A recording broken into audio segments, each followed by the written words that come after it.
Hello and welcome back to Courageously Living, and you are watching your weekly energy forecast. And it is for April 27th through May 3rd, and I am recording this on Saturday the 26th, and just wanted to say a huge thank you to all of my subscribers. I am trying to grow my channel. I really do appreciate your likes, your comments, if you can subscribe to the channel if you haven't already, if you could share the channel, that would be great. I really do want this to become a community of people who are looking at things for the betterment of society, as individual countries and as a whole. So you're gonna see this mix of very different things in spirituality. You're gonna see best of humanity.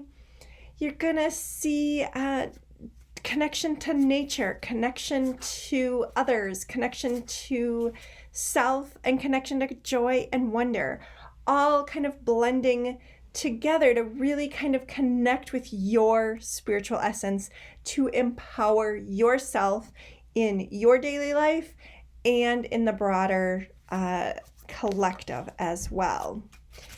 And I also have a membership where I also do another weekly forecast, a little bit different than this one. So if you are subscribed to, or if you are a member, I should say, of my Patreon, you actually will get both weeklies to kind of give you a bigger picture of how the week is going to go for you. And before fees, that membership is just $8 a month. All right, so for this week, we are going to use the Break the Rules Tarot deck, which I know some of you really do like. It kind of adds some fun into these really chaotic times. And because it is Break the Rules, I've pulled out the majors and then just some other kind of random cards in the deck. So what is our vibe this week? The Six of Cups. And I love this card because it really talks to us about, especially in this specific deck, in general too in tarot, but in this specific deck, is that statement of, well, we'll always have Paris or Perry.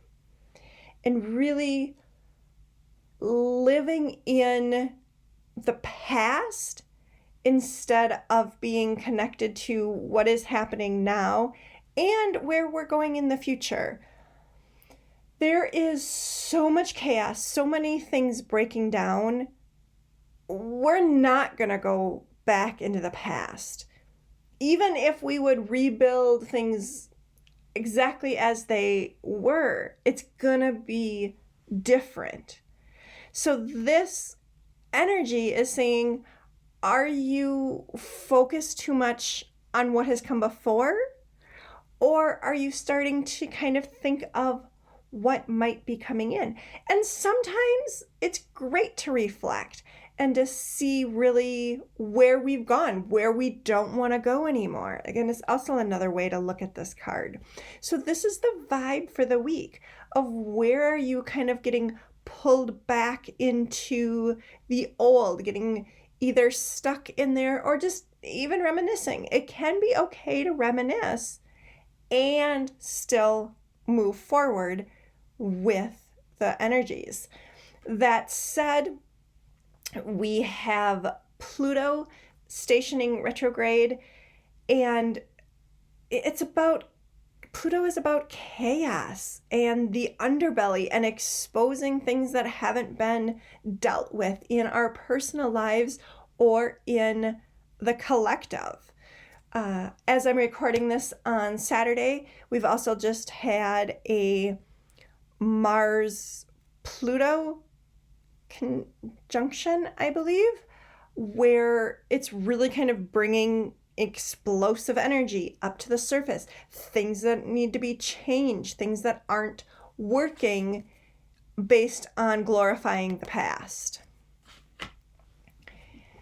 And let's get into our new moon in Taurus for the 27th. And Taurus is ruled by Venus. So love, money, enoughness, self-worth, values are all really, really good things to plant seeds for. What are you starting to value now in your life that you maybe that you had been stuck in the past and not letting go of?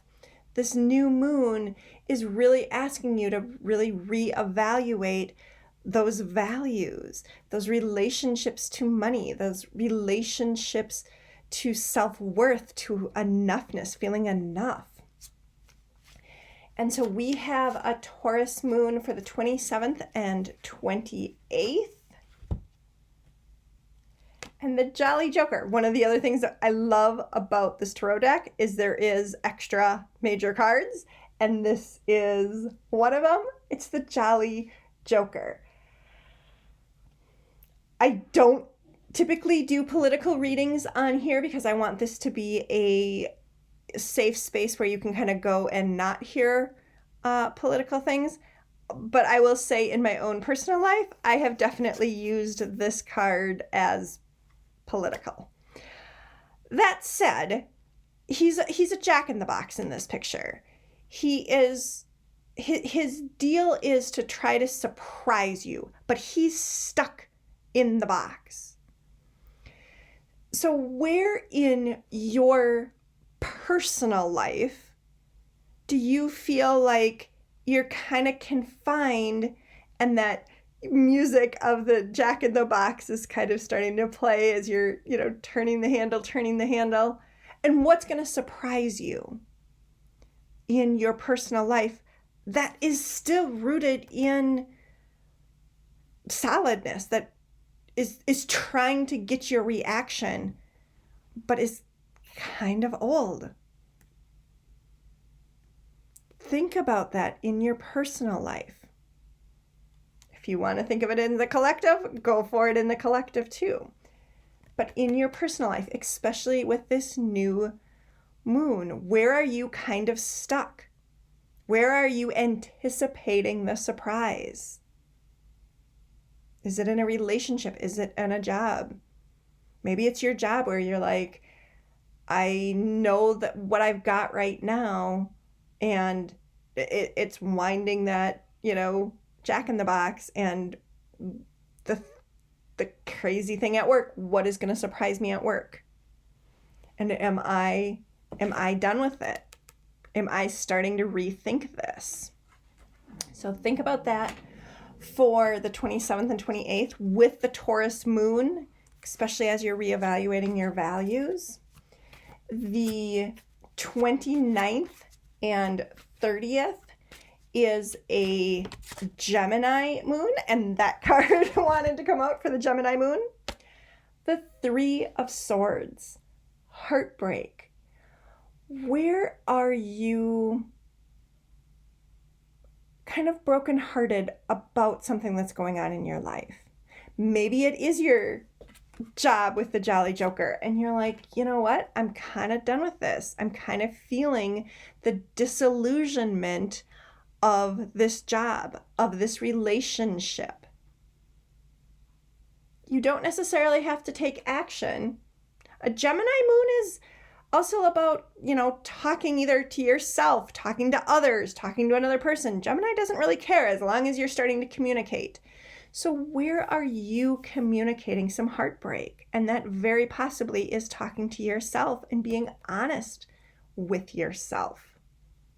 Again, you don't need to change it. You don't need to make big changes this week. Just kind of start acknowledging where things aren't necessarily going right, where you feel they're not going right for you in your personal life. And start to think then, what are you starting to be ready to release? The Six of Cups. And then we go for May 1st and 2nd into a Cancer moon.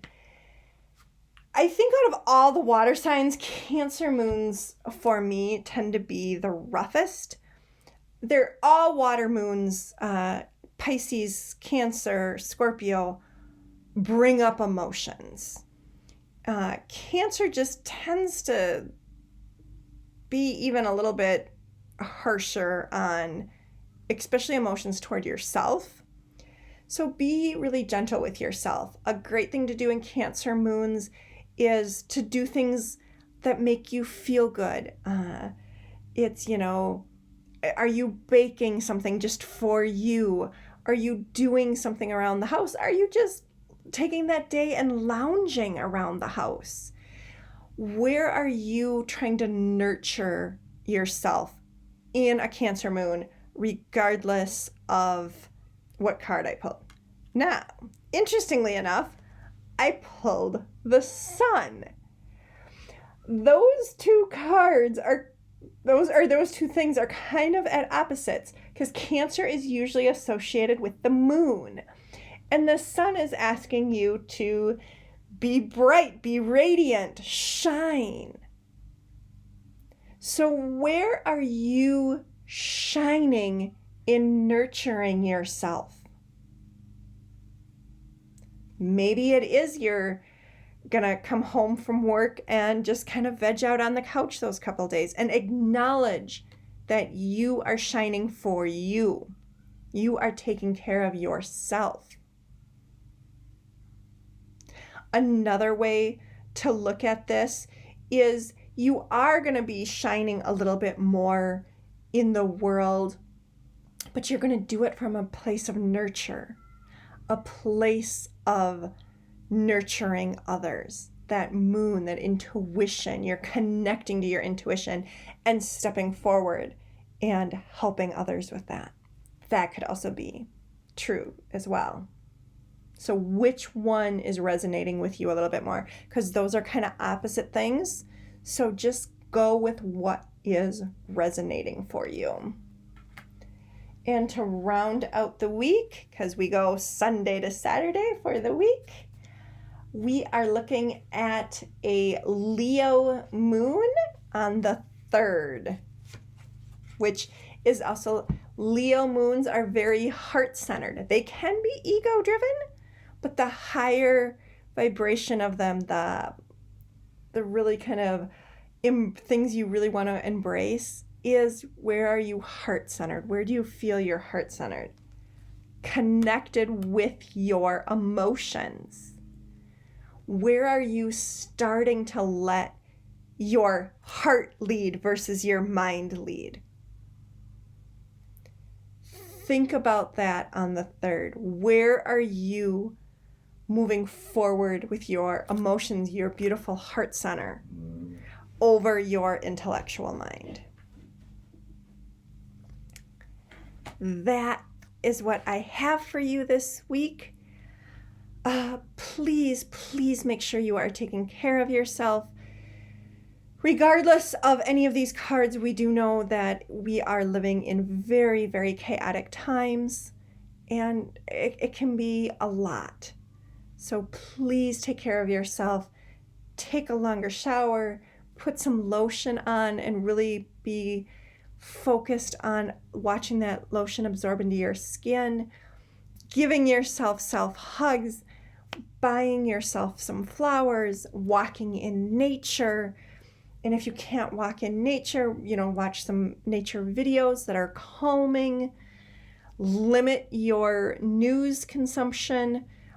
It's still a really good time to be aware of what's going on, but make sure that as soon as you start to kind of feel your energy going down with the news, that you turn it off and you do something that is helpful and positive to you. And on that note, we will end with a self-hug. Self-hug. You have a private side and a public side, and both sides really could use your extra love and support now. And doing a self-hug is one way, easy way to do that. I will catch you on the next video. Bye for now.